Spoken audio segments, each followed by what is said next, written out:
welcome back. I'm glad that you were still tuned to Tea or Coffee on High Impact Television. All right, so it's about that time. We have Fred Amata in the studio. He is the president of Director Guilds of Nigeria. How are you doing? Good morning.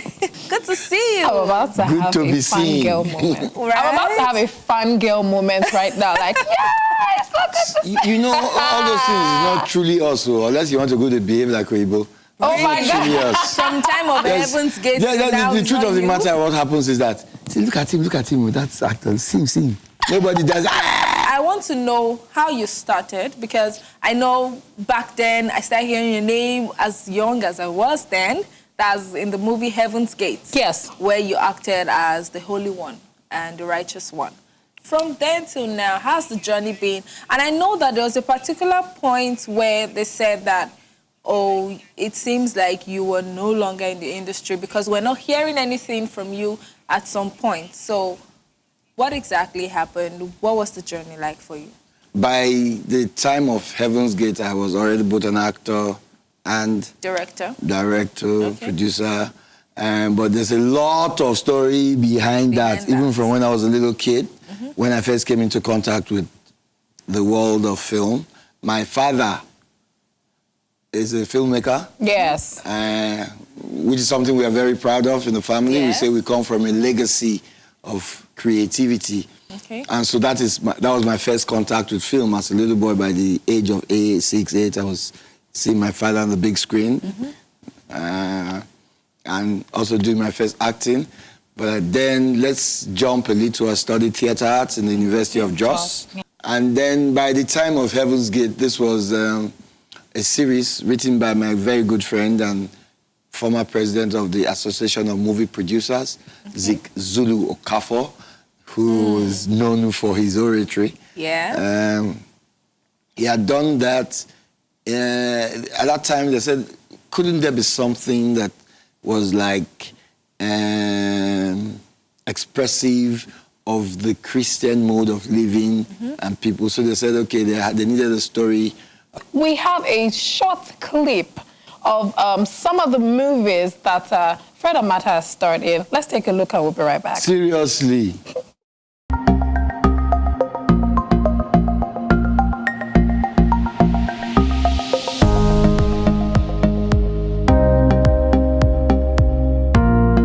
Of all powers of my Lord Jesus Christ. So you came to waste your son. We paid $2 million. We keep paying and paying. For what? Well, why don't we get the military to clean it up? No. That will be a PR disaster. Look, what we need is the girl. She knows who they are. She knows where they are. Iberi? After what happened? Not a chance. I know my people. I know Iberi. It will cost a little more, but that's what we need. How much? $500,000. Whatever it takes, do it. And you bring Iberi to us. It's done. And everybody will come back alive. Good. This is Nigeria, Iberi. Think like a Nigerian. Am I supposed to collect a bribe to be Nigerian? This is not a bribe. It is just the company's way of saying we appreciate your efforts. What efforts? Efforts that couldn't keep my family alive. That was nobody's fault.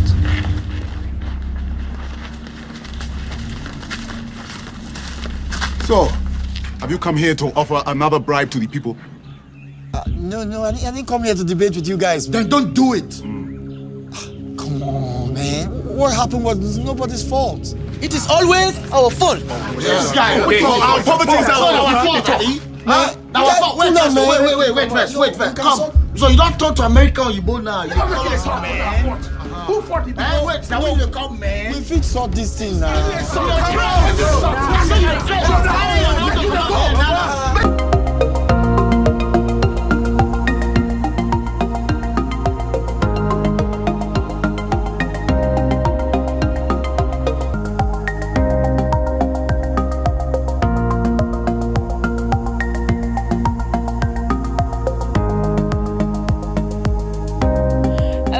so interesting, and we need to put a round of applause. Yes.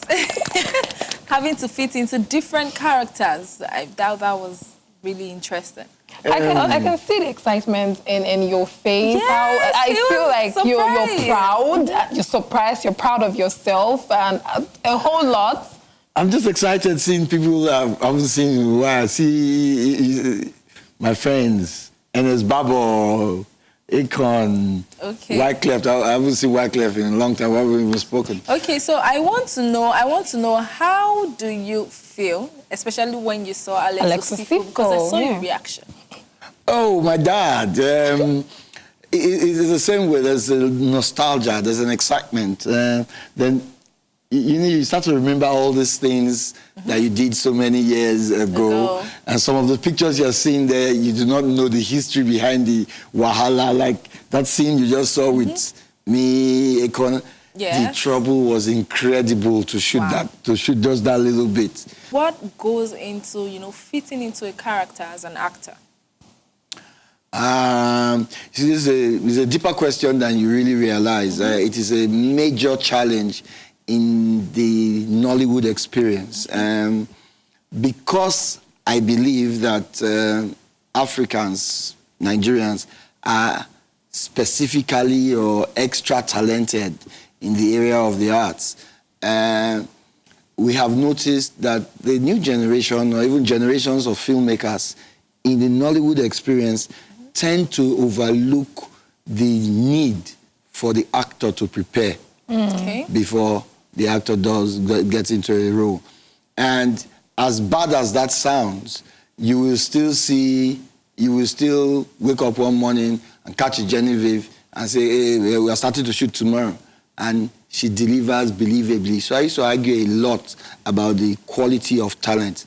All our actors that you really see and you really like are performing at maybe 10-20% of their ability. Nobody has been given the true chance, maybe in very few instances, to actually take the traditional learning, the traditional nuances and styles to get into your character. Al Pacino is going to play a blind man, and he goes blind. He goes blindfolded physically for 3 months. The experience you get, acting is reproducing your experiences. The experience you get really being blind for 3 months to play a character who is blind is invaluable. But in Nigeria today, they will just call you, Ura. Wura, you can do it. Wura, come, there's this role we want you to play. And the truth of the matter is that Wura will perform it unbelievably. So it became like it's easy, okay, we don't need to. And we don't need to bother about the artist. And in the present day development, there's a lot more emphasis on the technicalities. So you see better picture, better cameras, better camera movements. But in terms of uniqueness of delivery, it is hard to find. So you will see great actors playing different roles, and you are still seeing the same character in the roles, yet you are appreciating it. And that's another argument. Nollywood has changed from how we used to know it to right now, and we're hoping that the metamorphosis will continue now. So tell me, how has it been for directors?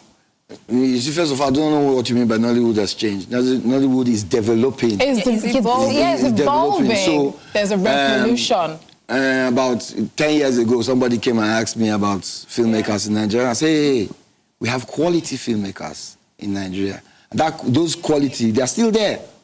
There's the Tunde Kelanis are still there. The Tade Ogidons, they are still there. Okay.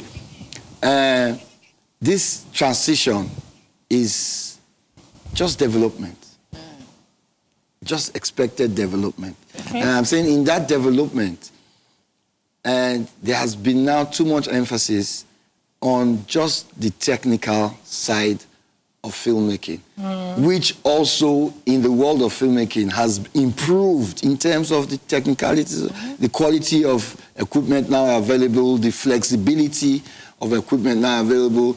In those days, We didn't have the kind of lights, for instance, that we have now. you could. Now, if it was in those days, even with the lighting and the air conditioners, if you have Fresnels and all those heavy lights that produce heat, we'll probably be sweating in this Yes. heat. So things have changed.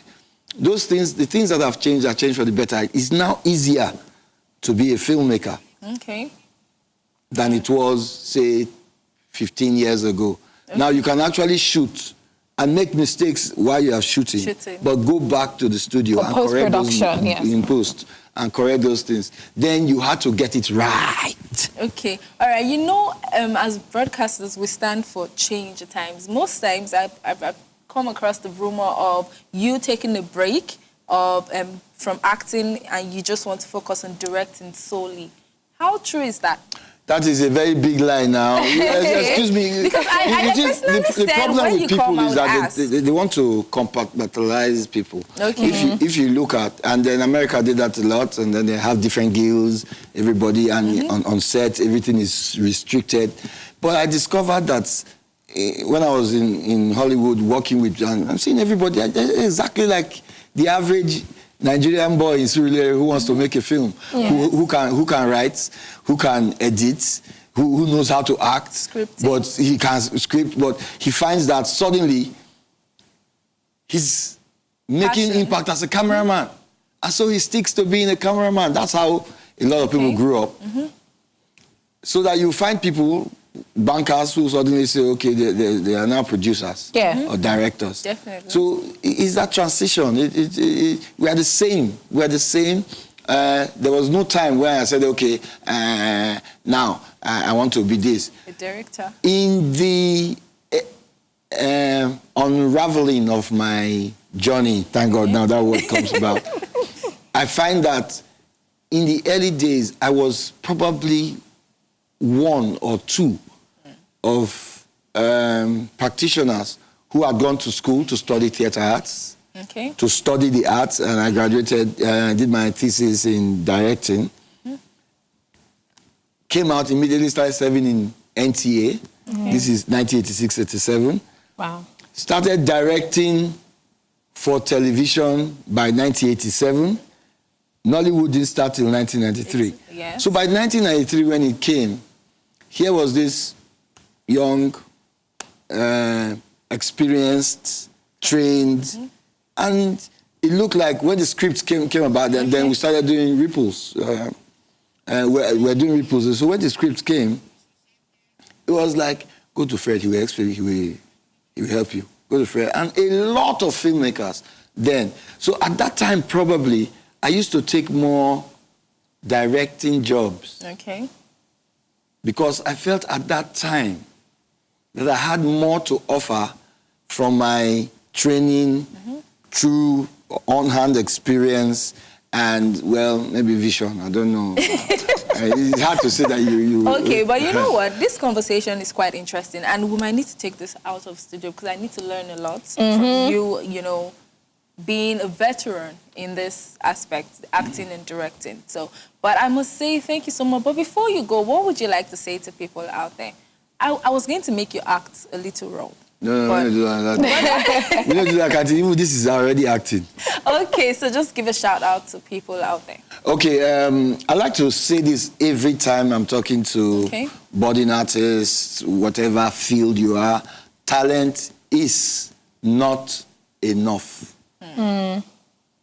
So, there are three things that make up your composition as a, let me use the word loosely, star.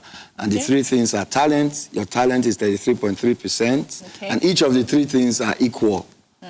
Your management and administration, how you build yourself, how you walk around. And then the third, 33.3, is the X factor. Chance, luck, God, whatever you want to call it. Whatever you believe in. Yeah. So the X factor. So those three things must come together. And a lot of times there are stories of very great talents who do not manage themselves well and end up not being amongst their peers. All right. Do you like the video you just watched?